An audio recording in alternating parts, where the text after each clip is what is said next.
কি করব? আর তুমি যখন রাত্রে ঘুমাতে আসবে তখন এগুলোকে সঙ্গে নিয়ে আসবে, আবার যখন সকালে নামবে তখন আবার নিয়ে নামবে। কি বড় কাজ। চলে এসো, নেমে এসো।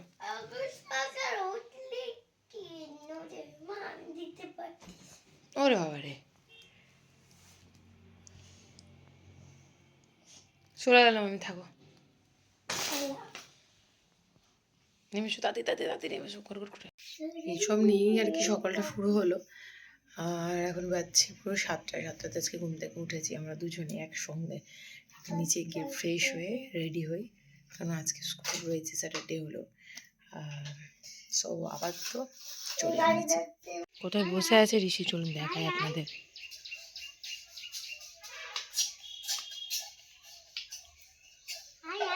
না, তোমারই চোখে ঢুকে যাবে, বালি আছে।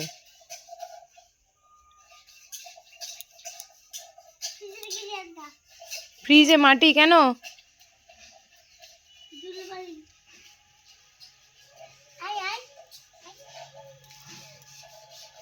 খবরদার ছুঁড়ো না, চোখে লেগে যাবে। ঠিক আছে।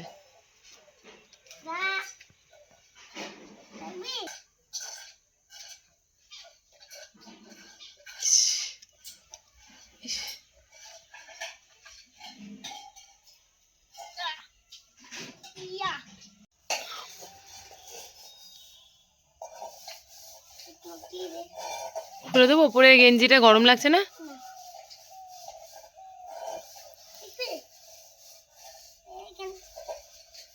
দিও না ওখানে, মামা তোর গর্ত করেছে না, বাড়ি ইয়ে বাঁশ রাখবে, গাছটা হেলে যাচ্ছে তাই। বেশ, চলো বাই বাই। স্কুল ললিপপ আনবো, ডেরি মিল্ক। আচ্ছা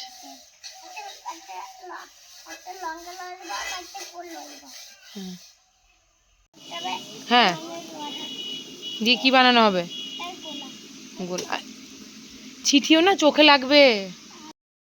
সকালে 8টা নাগাদ আপনাদের সঙ্গে কথা হয়েছে, আর এখন দেখুন ঘড়িতে বাজছে কটা, রাত্রি 10টা 10।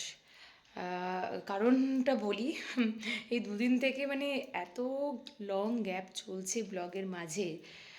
ফার্স্ট হচ্ছে বাড়ি এসে রেস্ট নিলাম, রেস্ট নিয়ে উঠতে না উঠতে দেখি ঋষি নেই, সে তার মায়ের সঙ্গে চলে গেছে ঘুরতে।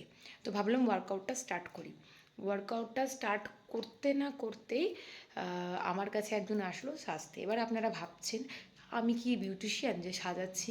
না, একদমই সেটা না, কারণ নিজেই সেভাবে কিছুই সাজতে পারি না। কোনো বিয়েবাড়ি থাকলে পরে আমার তো চিন্তাতে মাথা ঘুরতে শুরু করে, যে হয়তো ফাউন্ডেশনটা বেশি হয়ে যাবে, নাহলে হয়তো কাজলটা মোটা হয়ে যাবে, আইলাইনারটা হয়তো ধেবড়ে যাবে, কী যে কী কাণ্ড করবো নিজেই জানি না, লিপস্টিকটা আদৌ ম্যাচ করবে কি না।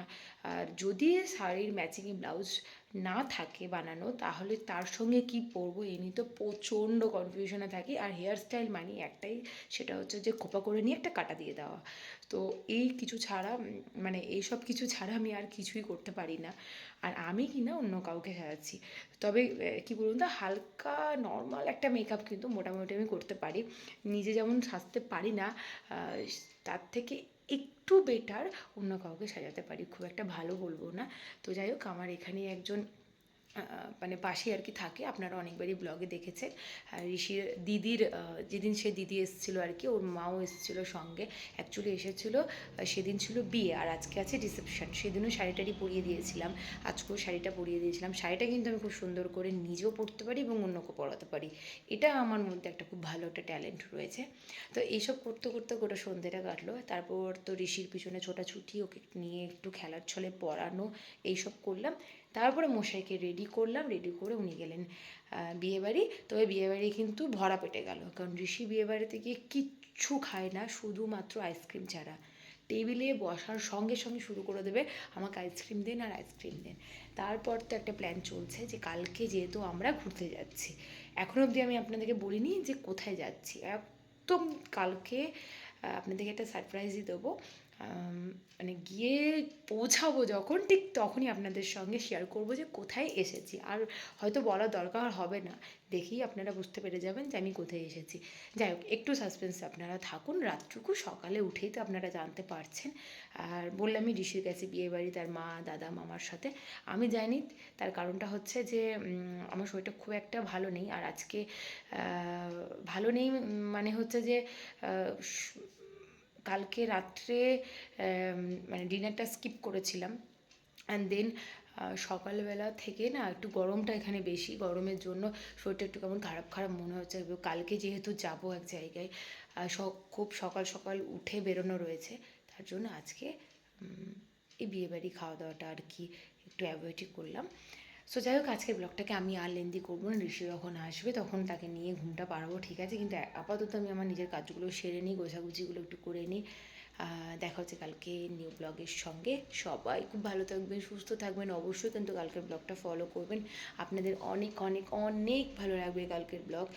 So bye bye everyone.